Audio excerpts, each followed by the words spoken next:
G'day friends, welcome to day 22 of Inktober 2017. I've got another Swatch doll for you.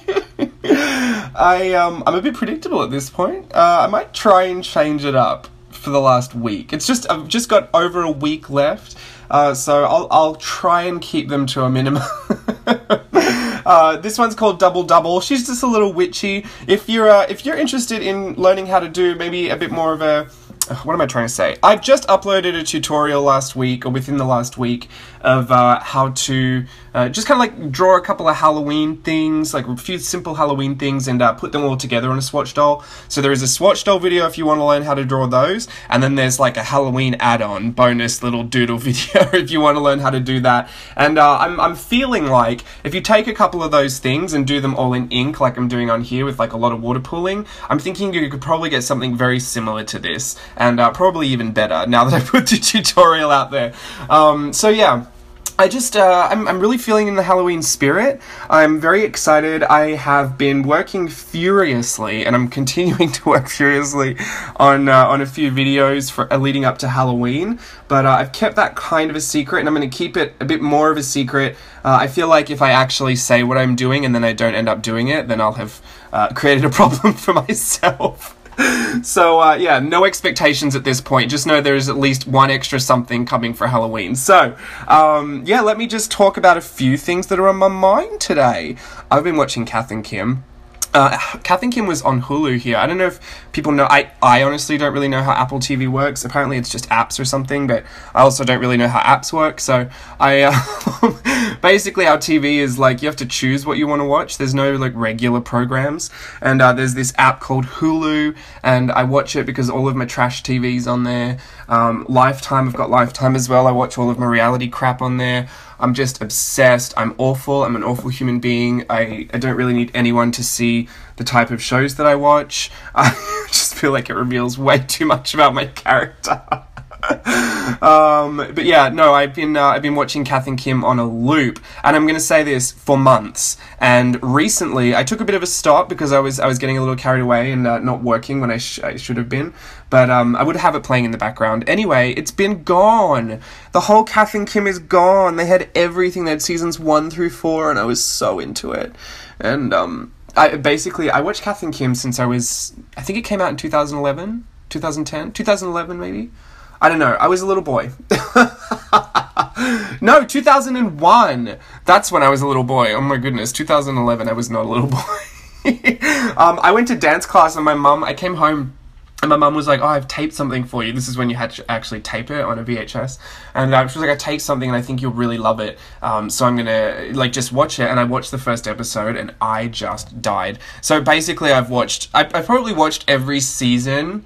I'm not going to exaggerate here. I've maybe watched it about 40 or 50 times each season. And then there's a telemovie called The Kath and Kim Code, and then there's a movie called Kath and Kim Dorella, and I've watched those a ton of times too. Now the only things left on Hulu are the movies, the telemovie, the Kath and Kim Code, and the actual movie Kath and Kim Dorella. Now I'm not a huge fan of Kath and Kim Dorella. I will watch it because obviously, but the Kath and Kim Code is hilarious to me. So it is Christmas themed, and I'm thinking I'm close enough to Christmas now to watch it. But yeah, so I've been watching that all morning, and that's why this is up a touch late. Also, Sunday's a day of rest for me, so I do try and take it easy and go to church. We've been listening to this amazing series at church all about servant leadership, so I've been really trying to apply some of those things lately.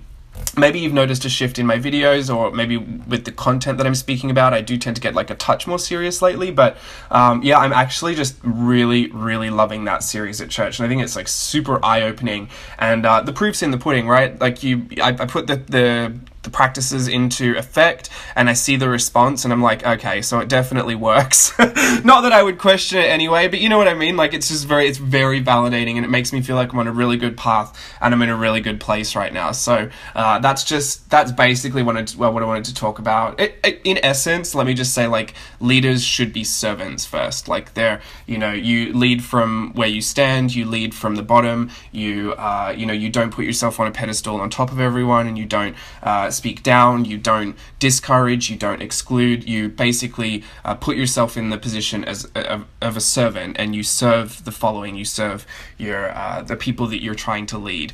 So I'm sorry if that's even a little heavy, but it is Sunday and I'm having a day of rest and I'm just feeling really inspired and motivated, and I've got a lot of work to do today, so keeping all of that in mind is really good for me because it keeps me very, very motivated. So yeah, that's just what I'm loving at the moment. But I'm super sad about Kath and Kim. I honestly don't know what to do. I should just get the DVDs, but we have a Blu-ray player. I don't know what the difference between Blu-ray and DVD is. Don't even get me started on how much I hate technology, but yeah, we've got a Blu-ray, DVD, something, and everything's region specific, so I don't really think that they sell Kath and Kim for American viewing. Like, maybe they do? I might have to do some research. This is only a recent development in my life, so I'm a little disturbed by it. But I'm going to find a solution. If not, I think I've got some saved on a hard drive somewhere. I don't know. Maybe I've got an old DVD or I don't have a VHS player, so that's out of the question. But yeah, I don't know. That's my life struggle today. But I'm not going to let it get the best of me, because I've got the telemovie and I've got the actual Kath and Kim Dorella movie. So I'm going to be fine. But it was just a very, very hard moment of realization. So yeah. Enough about my whinging. I've got to get back to work. I hope you enjoyed this little witchy swatch doll. Honestly, give it a go with using some of those techniques that we used in the doodle thing. The stars are the same, the little witchy boots are the same, the hat's the same, everything's the same. I just copied myself at this point. But yeah, give it a go in ink and see if you like it. Remember to use heavier watercolor paper so it doesn't buckle and go crazy on you. But yeah, okay, I'm going to leave it at that. I'll speak to you tomorrow for number 23. Bye!